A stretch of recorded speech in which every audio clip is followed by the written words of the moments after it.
My parents forced me to live as their dead son for 15 years, so I escaped and never looked back. A year later, my mom showed up, begging for the daughter she threw away. My parents chose my gender for me, and now I want to switch back. It all started when I was 5 and I noticed them calling me Andrew instead of Amelia. They started dressing me in polo shirts and other boys' clothing, and since I didn't have any siblings, I thought it was normal. In fact, I played along. I let them cut my hair super short and corrected anyone who used she, her pronouns. My parents decorated my bedroom walls with NBA posters and action figures. It was around this time that I learned that getting my parents to love me was infinitely more important than what I wanted. So when I wanted to play with Barbie dolls and have sleepovers with my female friends, I didn't care. I figured eventually those worldly desires could be extracted from my body, and eventually my dream could come true, to be the son my parents always wanted. So even when I started elementary school, I used the boys' bathrooms. I even remember attempting to use the urinal. Naturally, this led to a few questions arising, but I'd always shut them down with authority and tell them, this is just how things are, or at least as much authority as a 7-year-old can humanly possess, LOL. Eventually, I think my teachers actually started believing I was a boy because the questions faltered, and somehow I managed to join the boys' football team. I hit myself in secret whenever I heard any girlish giggle or tone come out of my mouth, because the more masculine I became, the more my parents loved me. I remember being in the peak of my boyhood, when literally anyone I interacted with told me I was the best son a parent could ask for. My parents practically treated me like a king. Every day I'd wake up to a home-cooked breakfast in bed, with homemade strawberry lemonade and a surprise toy that I'd circled in my catalog. It was the best feeling ever. Fast forward to when I turned 15 and got my first period. I genuinely thought I was dying, because no one had ever introduced me to the concept of female puberty before. I frantically ran into my mom's room to tell her what happened, expecting her to call an ambulance or something. Instead, her face turned ghost white, so I lunged at her for a hug. "Get away from me!" she screamed, before curling up into a ball and having a mental breakdown. That's when my dad barged into the room. "Honey, what the F is going on? Andrew just got his period." As soon as she told him, he grabbed my wrist, dragged me into another room, and locked the door. "Amelia, I need to tell you something." It was the first time my dad had ever called me Amelia, so I knew it was serious. "You may have noticed by now that you aren't exactly a boy." I nodded in relief. It was a truth that I had waited to be acknowledged for a very long time. And that's when all the pieces of the puzzle finally came together. Turns out I did have an older sibling, a brother, one that my parents were extremely excited to raise. But there were complications during his birth, and my mom had a miscarriage. My dad tried to convince her to take some time off work and let herself grieve, but she refused. And instead, she kept pushing my dad to put a baby inside her. So when they found out I was a girl, all the grief that my mom had suppressed resurfaced, and the only way my dad combated it was by raising me as Andrew instead of Amelia. That's when my dad broke down in tears. It was one of those extremely painful sobs, and I could tell he was just letting everything out. I froze, the truth hitting me like a punch to the chest. My entire life had been built on the ashes of a brother I never knew existed. Still, I was somewhat relieved that my facade was finally over, because I wanted nothing more than for my parents to love me for who I was, until my dad proceeded to take my silver lining and shut all over it. "Son, I need you to keep being Andrew for a while, just until you move out. Think of it as a favor to your mother." "A favor?" I snapped. "I've been living my entire effing life hating myself for who I was, all because of you." My dad's eyes were instantly filled with sorrow. I knew he was just trying to keep the peace and make everyone happy, but enough was enough. I barged out of the room, and that's when I was faced with my mom. "Andrew, are you okay? How are you feeling?" "I'm not doing this anymore, Mom. This isn't right. I'm sorry for your loss, but I can't keep suffering." She looked like she had just been slapped in the face. I immediately left the house and went on a little shopping spree with the money from my babysitting job. For the first time, I bought exactly what I wanted. Dresses, skirts, heels, and I looked damn good too.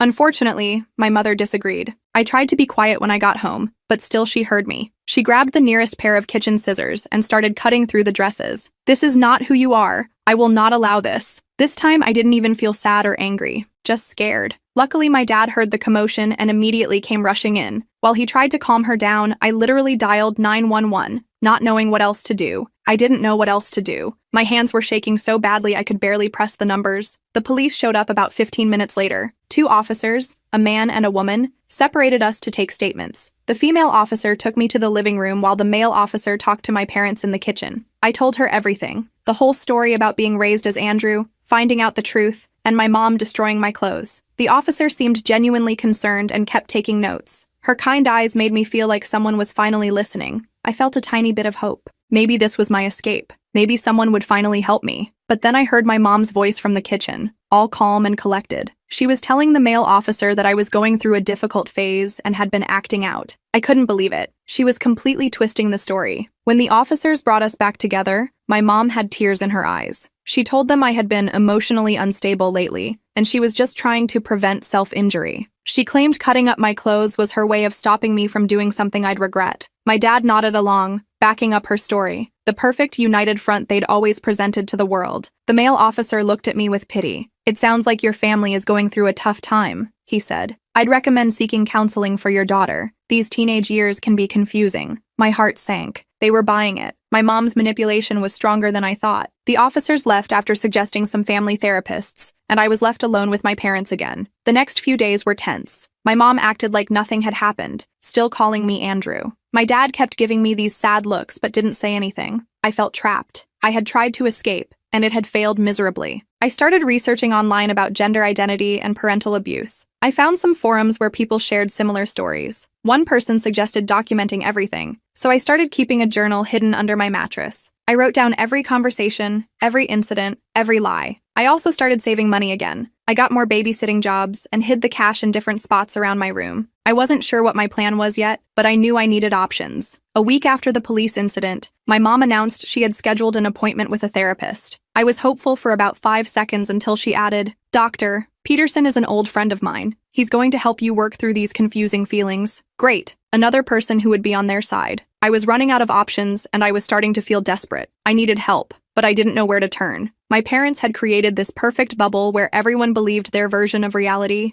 How was I supposed to break free? The first session with Dr. Peterson was exactly what I expected. My mom sat right next to me the entire time, squeezing my knee whenever I tried to tell the truth. Dr. Peterson kept referring to me as Andrew and talking about phase confusion and identity disorders. I just nodded along, knowing this wasn't real therapy. This was damage control. After we left his office, my mom seemed pleased. "See? Dr. Peterson is going to help you get past this confusion." I didn't respond. I was learning that silence was sometimes my best defense. That night, I added Dr. Peterson to my journal entry. I wrote down every leading question he asked and how my mom manipulated the session. My journal was getting pretty thick with entries. I hid it in a new spot every few days, paranoid my mom would find it during one of her room cleanings, which were really just excuses to snoop through my stuff. The next day at school, I decided to talk to my guidance counselor, Ms. Rivera. She had always seemed pretty cool and understanding. I waited until lunch period and knocked on her office door. "Come in," she called. When I entered, she smiled. "Andrew, what can I help you with today?" I took a deep breath and told her I needed to talk about something serious. I explained that I was actually born female, that my parents had raised me as a boy, and that I wanted to be recognized as Amelia now. I didn't go into all the details, but I gave her enough to understand the situation. Missy Rivera's expression changed from surprise to concern. She asked a few questions, then told me she would need to contact my parents and possibly Child Protective Services. My stomach dropped. I begged her not to call my parents yet, explaining what happened with the police. She reluctantly agreed to hold off for a day while she consulted with the school administration. I left her office feeling a mix of hope and dread. Would someone finally believe me, or would this be another dead end? I got my answer the next morning when my mom stormed into my room before school. "What did you tell that counselor?" she demanded, her face red with anger. Apparently, Ms. Rivera had called despite her promise not to.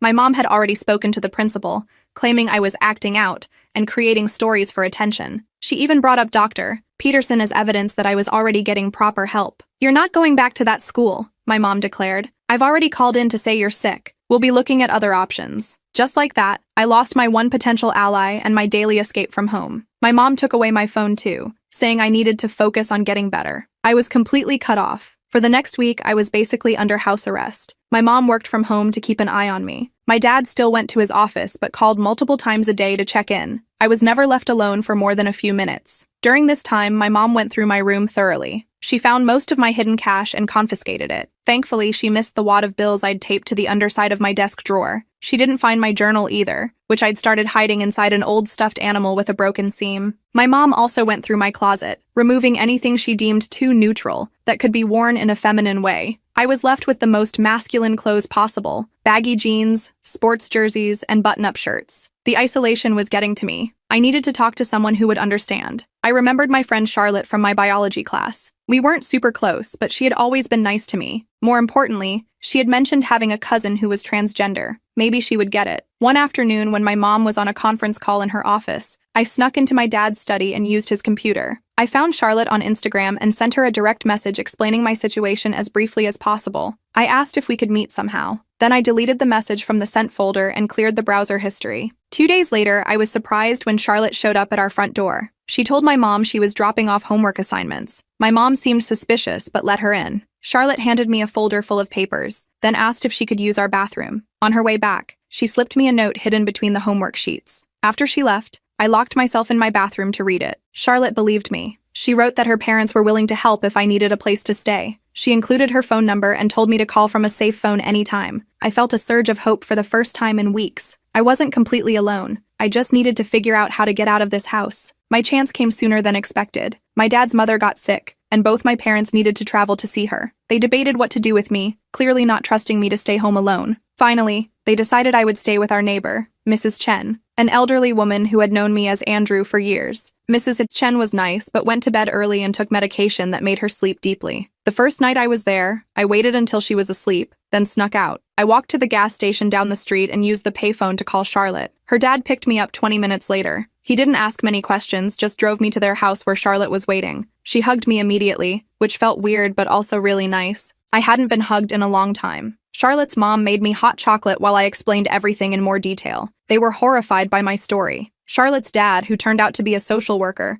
said what my parents were doing was emotional abuse. He said I had options, including filing for emancipation. I stayed at Charlotte's house that night, borrowing some of her clothes to sleep in. It felt strange wearing a nightgown, but also right somehow. I slept better than I had in weeks. The next morning, reality hit. My parents would be checking in with Mrs. Chen. They would discover I was gone. Charlotte's parents sat down with me to discuss next steps. They couldn't legally keep me without my parents' permission, but they weren't going to just send me back either. Charlotte's dad called a colleague who worked with LGBTQ+ youth. She recommended a local organization called Rainbow Bridge that provided resources for teens in crisis. They had connections with lawyers who could help with my situation. Before we could make any decisions, my phone rang. It was Mrs. Chen, panicking because my parents had called and she couldn't find me. I told her I had gone for an early walk and would be back soon. Charlotte's dad agreed to drive me back so I could get my things and properly explain to Mrs. Chen that I was leaving. When we arrived, there was a police car in the driveway. My heart sank. Mrs. Chen had called the police to report me missing, despite my call. The officer was taking notes as Mrs. Chen spoke rapidly, gesturing with her hands. Charlotte's dad handled it expertly. He introduced himself as a social worker and explained that I had reached out for help due to an abusive home situation. The officer seemed skeptical at first, but Charlotte's dad showed him his professional credentials and explained the situation in detail. He described the emotional abuse I'd experienced and how my parents had been forcing me to live as a gender that wasn't mine. He mentioned the involvement of Rainbow Bridge, a respected organization the officer recognized. After a lengthy discussion that included calling his supervisor and consulting with a youth services liaison, the officer agreed to let me leave with Charlotte's family temporarily while the situation was investigated properly. He took detailed statements from both me and Mrs. Chen, then helped me gather my things. Mrs. Chen looked confused and worried, but the officer assured her she had done nothing wrong. As we were leaving, my phone rang again. It was my mom. I showed the screen to Charlotte's dad, who nodded encouragingly. I answered, trying to keep my voice steady. My mom was furious. She demanded to know where I was and why I had left Mrs. Chen's house. I took a deep breath and told her I was safe but wasn't coming home. I was getting help from people who accepted me as Amelia. There was silence on the other end. Then my mom's voice turned ice cold. "You're making a huge mistake. We're coming home immediately. This little rebellion ends now." I hung up, my hands shaking. Charlotte's dad put his arm around my shoulders and led me to the car. "Let's get you somewhere safe," he said. The next few days were a blur of meetings and phone calls. I spoke with a counselor at Rainbow Bridge who specialized in transgender youth. She helped me understand that what my parents had done was a form of conversion therapy, forcing me into a gender identity that wasn't mine. She also connected me with a lawyer who explained my legal options. Meanwhile, my parents had returned home and were on the warpath. They filed a missing person report, claiming Charlotte's family had kidnapped me. They called everyone they knew, spreading a story about how I was mentally unstable and had been manipulated by radical gender activists. The police came to Charlotte's house to investigate the kidnapping claim. Fortunately, the same officer who had helped me at Mrs. Chen's was assigned to the case. He explained to his colleagues that this was a case of a minor seeking safety from an abusive situation, not a kidnapping. Still, I couldn't stay at Charlotte's house forever. My parents knew where they lived, and I was worried they might try something desperate. The counselor at Rainbow Bridge suggested their emergency youth shelter, where I could stay while we figured out a more permanent solution. The shelter wasn't great, just a converted house with bunk beds and shared bathrooms, but it was safe. There were other teens there with similar stories. Some had been kicked out for being gay or transgender. Others had run away from abusive homes. We had group therapy sessions every day and regular meetings with caseworkers. My caseworker, Jen, helped me file for emergency emancipation. She explained it was a long shot. Most judges prefer to keep families together, but given the unique circumstances, we might have a chance. At the very least, it would buy us time to build a stronger case. A week into my stay at the shelter, my parents found me. I was sitting in the common room doing homework when I heard my mom's voice at the front desk. My blood ran cold. I slipped out the back door and texted Jen, who came immediately. By the time I returned with Jen, my parents were arguing with the shelter director. My mom was crying, claiming they just wanted their son back. My dad was threatening legal action against the shelter for harboring a minor. Jen stepped in, explaining that I was under the protection of Rainbow Bridge and had filed for emancipation. She showed them the paperwork. My dad's face turned red with anger, but my mom just looked defeated. "Can we at least talk to our child?" my dad asked, carefully avoiding using either name. Jen looked at me questioningly. I nodded. I needed to face them eventually. We sat in the shelter's meeting room, just the four of us. My mom couldn't look me in the eye. My dad did all the talking, switching between pleading and threatening. He promised things would be different if I came home. They would consider letting me express myself more. They would find a better therapist. I just shook my head. "It's too late," I told them. "You didn't raise me. You raised a replacement for the son you lost. I need to find out who I really am." My mom finally spoke, her voice barely above a whisper. "You'll always be Andrew to me. I can't lose my son again." Her words hurt, but they also confirmed what I already knew. This wasn't about me. It never had been. The meeting ended with no resolution. My parents left, and I returned to my bunk bed feeling drained but somehow stronger. I had faced them and stood my ground. The next day, I received notice that there would be a hearing for my emancipation petition in 2 weeks. Jen helped me prepare, gathering evidence and practicing what I would say to the judge. Charlotte and her parents agreed to testify on my behalf. Even Mrs. Chen, who had been confused but ultimately concerned for my welfare, provided a written statement about my parents' controlling behavior. As the hearing approached, my parents changed tactics. They started sending messages through their lawyer, offering compromises. They would let me see a therapist of my choosing. They would allow me to explore my identity as long as I came home. Each offer came with conditions that would still give them control over my life. I declined every offer. I was done with half measures and conditional acceptance. 2 days before the hearing, I received an unexpected visitor at the shelter. It was my dad, alone. He looked tired and older somehow. Jen stayed with me as he sat down across from us. "I've been doing a lot of thinking," he said, his voice rough with emotion, "and a lot of reading about gender identity and what we did to you." He paused, taking a deep breath. "I was wrong. We were wrong. I'm so sorry, Amelia." Hearing him say my real name without hesitation made me tear up, but I remained cautious. "What about Mom?" His expression darkened. "Your mother isn't ready to accept this. She may never be, but I want you to know that I'm trying to understand, and I want to make things right, however I can." I didn't know what to say. Part of me wanted to forgive him immediately, to have at least one parent back in my life, but another part remembered 15 years of lies and manipulation. "I need time," I told him, "and I need to be Amelia, completely. Not just when it's convenient or when Mom isn't around." He nodded, understanding. "I'm going to get help, real help, for myself, to understand what we did and why it was wrong." He reached across the table like he wanted to take my hand, then stopped himself. "Whatever you decide about the emancipation, I'll support you, and I'll keep working on your mother." After he left,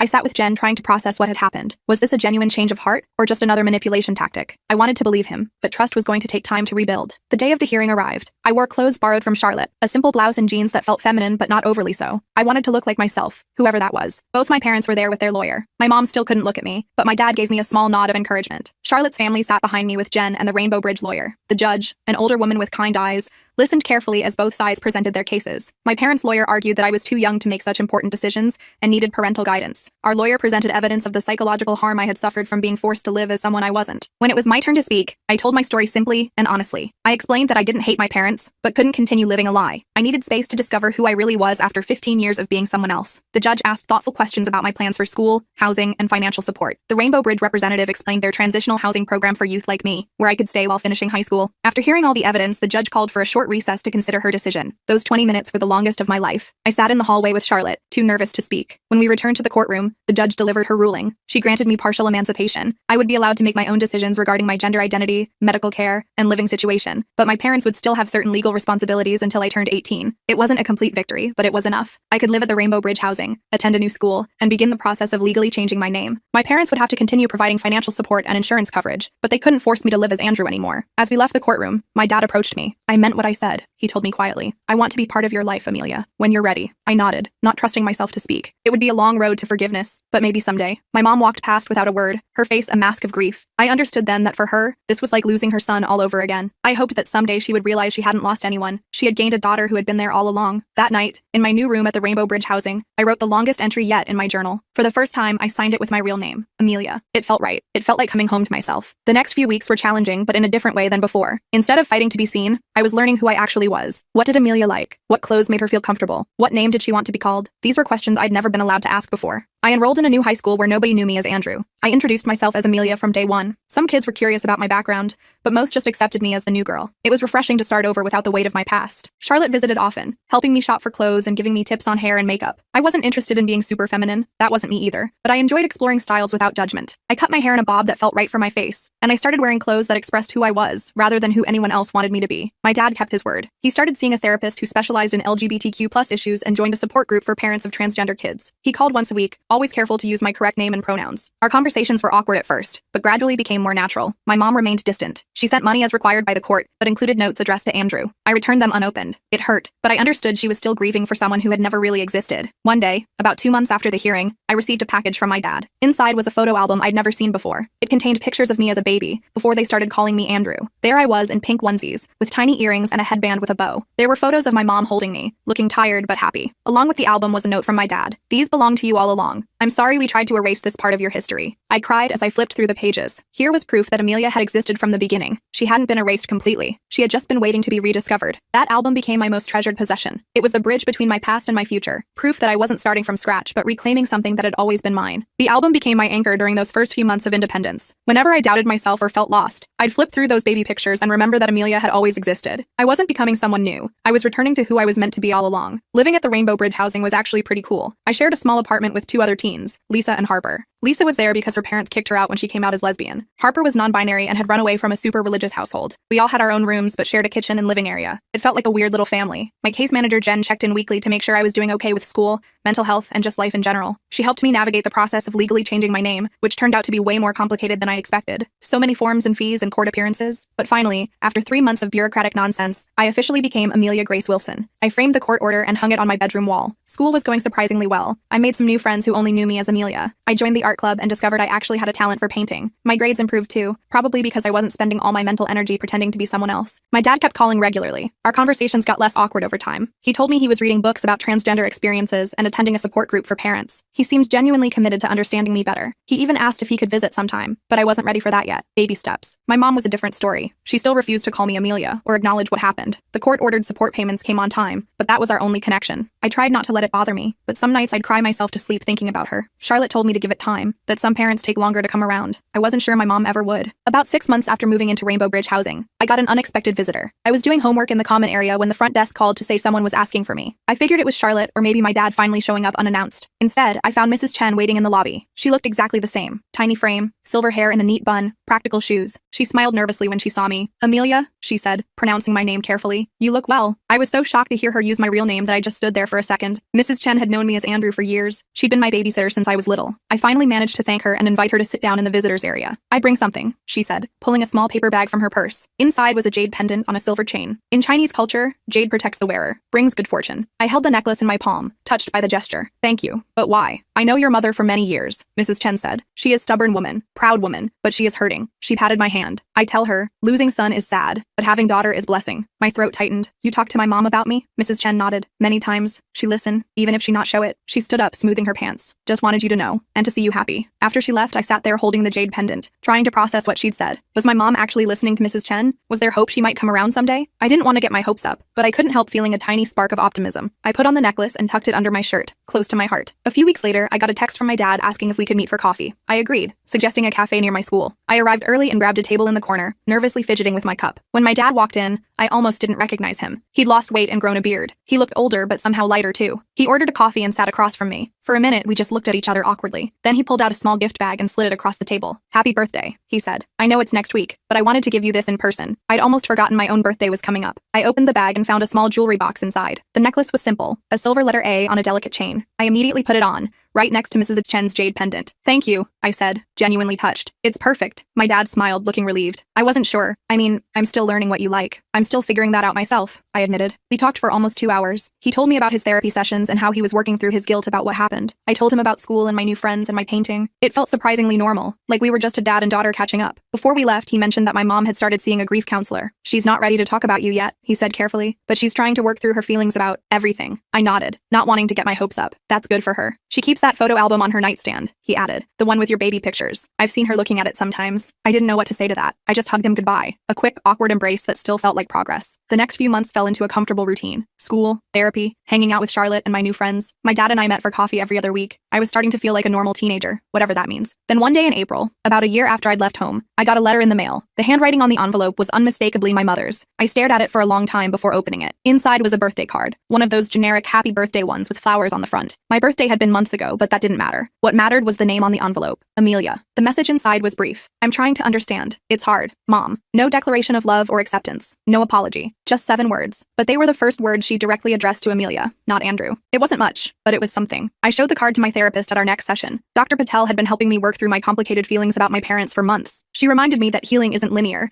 and that my mom's small step was still progress. What do you want to do about it? She asked. I thought about it for a while. I think I want to write back, I said finally. Just something short, to let her know I got her card. So I did. I bought a simple thank you card and wrote, "Thank you for trying. It means a lot. Amelia." I didn't expect a response, and I didn't get one. But a month later, my dad mentioned that my mom had put my card on the refrigerator. Another small step. Summer came, and with it, my 1-year anniversary of independence. The Rainbow Bridge program had a tradition of celebrating these milestones. My housemates decorated our apartment with streamers and balloons. Jen brought cupcakes. Charlotte and her parents came too. Even my dad showed up with a gift, a set of professional quality paints that must have cost a fortune. As I looked around at all these people who accepted me for who I was, I felt overwhelmed with gratitude. A year ago, I'd been trapped in a life that wasn't mine. Now I was surrounded by people who saw the real me. The only shadow on the day was my mom's absence. I tried not to think about it too much, but I couldn't help wondering if she would ever be part of my life again. Then, as we were cutting the cake, there was a knock at the door. Harper went to answer it, then came back looking confused. "Amelia, there's someone here for you." I walked to the door, and there she was, my mom, standing awkwardly in the hallway holding a small gift bag. She looked thinner than I remembered, and there were new lines around her eyes. "Hi," she said quietly. "Your dad told me about the party. I hope it's okay that I came." I was too shocked to speak. I just nodded and stepped aside to let her in. The room fell silent as she entered. My dad looked as surprised as I felt. My mom handed me the gift bag. "It's not much," she said. "Just something I thought you might like." Inside was a silver frame containing a photo I'd never seen before. It was me as a baby, maybe 6 months old, wearing a frilly pink dress. I was sitting on my mom's lap, and we were both laughing at something off camera. On the back of the frame, she'd written, "Amelia, 6 months old." I looked up at her, tears filling my eyes. "Thank you," I whispered. She nodded, her own eyes wet. "I'm sorry it took me so long," she said. Her voice broke on the last word. I didn't know what to do. Part of me wanted to hug her, but another part was still hurt and angry about everything that had happened. In the end, I just asked if she wanted some cake. She stayed for about an hour. It was awkward and tense, but she made an effort. She used my correct name. She asked about school and my painting. She complimented my hair. Small things, but meaningful. Before she left, she pulled me aside. "I'm not going to pretend this is easy for me," she said. "I'm still processing everything, but I miss you, and I want to try. That's all I'm asking," I told her. "Just try." She nodded. "Maybe we could have lunch sometime, just to talk?" "I'd like that," I said, and I meant it. After she left, my dad hugged me. "She's been working up to this for months," he said. "I'm proud of both of you." The lunch with my mom happened the following week. We met at a neutral place, a cafe neither of us had been to before. The conversation was stilted at first. We stuck to safe topics, the weather, my classes, her garden, but gradually, we started talking about more important things. "I've been seeing someone," she said, "a therapist who specializes in grief and loss. She's helping me understand that I've been projecting my grief about the baby onto you. It wasn't fair." "No, it wasn't," I agreed, "but I understand why you did it." She reached across the table and touched my hand briefly. "I can't promise I'll always get it right, but I want to know my daughter." It wasn't a perfect Hollywood ending. My mom still slipped up sometimes and called me Andrew. She still got uncomfortable when I wore anything too feminine. We still had awkward silences and painful conversations, but we were trying, and that was more than I'd hoped for a year ago. By the time I started my senior year of high school, things had settled into a new normal. I still lived at Rainbow Bridge housing, but I had dinner with my parents once a week. My dad and I were rebuilding our relationship. My mom and I were creating one from scratch. I don't know what the future holds. College is on the horizon, and I'm thinking about studying art therapy. I want to help other kids who've been through identity struggles like mine. I still have that photo album my dad gave me, and now it sits next to the framed baby picture from my mom. Together, they tell the story of Amelia, who was lost for a while but finally found her way home.